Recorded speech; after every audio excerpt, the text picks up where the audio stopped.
আপনি দুনিয়ার ডিগ্রি যতই অর্জন করেন, আপনি ডক্টর, ইঞ্জিনিয়ার, সায়েন্টিস্ট যাই কিছু হন, আপনি মূর্খ। কারণ আল্লাহ সুবহানাহু ওয়া তাআলার ভাষায় কোরআন যারা না জানে তারাই হচ্ছে মূর্খ। আর রাসূল পাক সাল্লাল্লাহু আলাইহি সাল্লাম তিনিও বলেছেন, আল্লাহ কোরআনে স্পষ্ট বলেছেন, জ্ঞানীরাই আল্লাহ সুবহানাহু ওয়া তাআলার ইবাদত করেন। তাহলে কি বোঝা গেল? এক কথায় আপনি কোরআন না জানলে আপনি মূর্খ, আপনার কিছুই নেই, আপনি কিছুই জানতে পারেন নাই। তাই প্রতিটা মানব জাতির কোরআনকে জানা ফরজ। আর বিশেষ করে আমাদের দেশের ওলামায়ে কেরামরা তারা যেভাবে ওয়াজ নসিহত, ফতোয়া, আলাপ আলোচনা করেন, তাদের আলোচনার মধ্যে অন্য অন্য ধর্ম যারা পালন করেন তাদেরকে খারাপ ইঙ্গিত করে তারা আলোচনা করেন।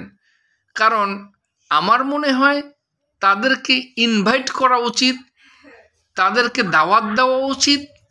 এবং আমরা দেখেছি বিভিন্ন সময় বিভিন্ন ওয়াজ মাহফিলেও অন্য অন্য ধর্মের ব্যক্তিরা এসেছেন, সেই আলোচনা শুনেছেন, এমনকি অনেকে কোরআনের বাণী গ্রহণ করেছেন, ইসলাম গ্রহণ করেছেন। তাই তাদেরকে উদ্বুদ্ধ করতে হবে, ইনভাইট করতে হবে সহনশীল মাত্রায়। আর আমাদের দেশের বেশিরভাগ ওলামায়ে কেরামই হিংসার দৃষ্টিতে দৃষ্টি পোষণ করেন, হিংসার তীর ছুঁড়ে মারেন। কারণ আল্লাহ সুবহানাহু ওয়া তাআলা কোরআনকে পাঠিয়েছে পৃথিবীর মানব জাতির কল্যাণের জন্য, পৃথিবীর মানব জাতির হেদায়েতের জন্য। সেখানে বলা হয়নি যে এটা কোনো গোত্রর কোনো ব্যক্তির জন্য পাঠানো হয়েছে বা কোনো ইয়ের জন্য পাঠানো হয়েছে, মানব জাতির জন্য পাঠানো হয়েছে। তাইলে আপনাকে বুঝতে হবে, হে মুফতি সাহেব, মুহাদ্দিস সাহেব, হাফেজ সাহেব, কারি সাহেব, মাওলানা সাহেব, আলেম সাহেব, আপনাকে এটা বুঝতে হবে সুস্পষ্টভাবে যে আল্লাহ সুবহানাহু ওয়া তাআলা মানব জাতির জন্য কোরআন পাঠিয়েছে। আর সেই কোরআনের দাওয়াত মানব জাতির কাছে পৌঁছে দেওয়া আপনার জন্য ফরজ। যদি আপনি নবীর উত্তরসূরি হিসেবে দাবি করেন, আল্লাহর গোলাম হিসেবে দাবি করেন, কোরআনের হিসাবে দাবি করেন, তাহলে আপনাকে কোরআনের দাওয়াত পৌঁছে দিতে হবে মানব জাতির কাছে। সেখানে আমরা এই ধর্মের ভেদাভেদ সৃষ্টি করেছি, এটা আল্লাহ সুবহানাহু ওয়া তাআলা বলেছেন। তিনি বিভিন্ন সময় বিভিন্ন নবী রাসূলকে পাঠিয়েছেন এবং প্রত্যেককেই একটা গ্রন্থ প্রদান করেছেন। এবং আখিরি নবী, সর্বশেষ নবী হযরত মুহাম্মদ সাল্লাল্লাহু আলাইহি সাল্লামকে মহাগ্রন্থ আল কোরআন তার উপর নাজিল করেছেন। তাই সেখানে বলা হয়েছে মানব জাতির কল্যাণের জন্য, হেদায়েতের জন্য, মানব জাতির সংবিধানে এভাবেই বলা হয়েছে। সেখানে কোনো হিন্দু, খ্রিস্টান, বৌদ্ধ, সনাতন এভাবে কিছু বলা হয়নি, মানব জাতির কথা বলা হয়েছে। তাই যদি তারা মানব জাতির ভিতরে পড়ে তাহলে তাদেরকেও দাওয়াত দিতে হবে সহনশীল মাত্রায়, তারা যেভাবে গ্রহণ করতে পারে। কারোর উপরে জোর নয়, জুলুম নয়, হিংসা নয়। তাই খুব সাবধান, কারণ মুসলমান হচ্ছে মুসলমানের বড় শত্রু।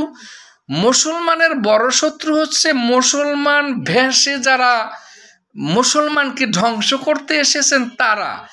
মুসলমানের বড় শত্রু হচ্ছে তারা। কারণ আপনি যারা দ্বীনি বিষয়ে জানেন তারা জেনে থাকবেন, কোনো এক বাচ্চার আমলে পৃথিবীতে 3000 আলেম বেশি জালেমদেরকে এক রাতে হত্যা করা হয়েছিল। তারা ছিল ইহুদিদের দালাল। তারা এসেছিল আপনার মুসলমানকে ধ্বংস করার জন্য। তাই তাদেরকে বাদশা খবর পেয়ে তাদেরকে রাতের ভিতরে তাদেরকে কতল করা হয়েছিল।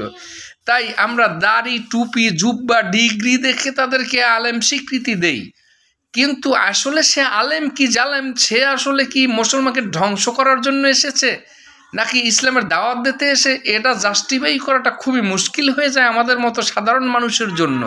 তাই খুব সাবধান। কোরআন হচ্ছে পৃথিবীর মানব জাতির কল্যাণের জন্য, মানব জাতির হেদায়েতের জন্য।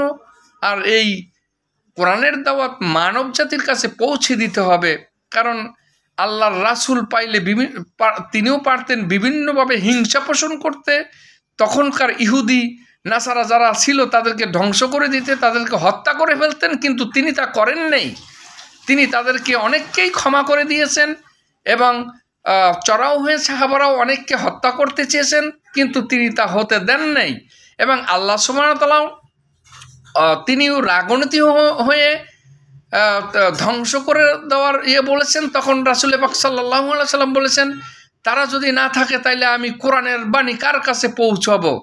তিনি তা করেন নাই। তাই আপনি যদি রাসূলের উত্তরসূরি হিসেবে দাবি করেন তাহলে রাসূলের সুন্নাহ মানাটা খুবই জরুরি আপনার জন্য। আপনি কেমন আলেম, আপনার কথা থেকে যদি হিংসা ছড়ায়, প্রতিহিংসা ছড়ায়, কারণ কোরআন হচ্ছে পৃথিবীর মানব জাতির কল্যাণের জন্য।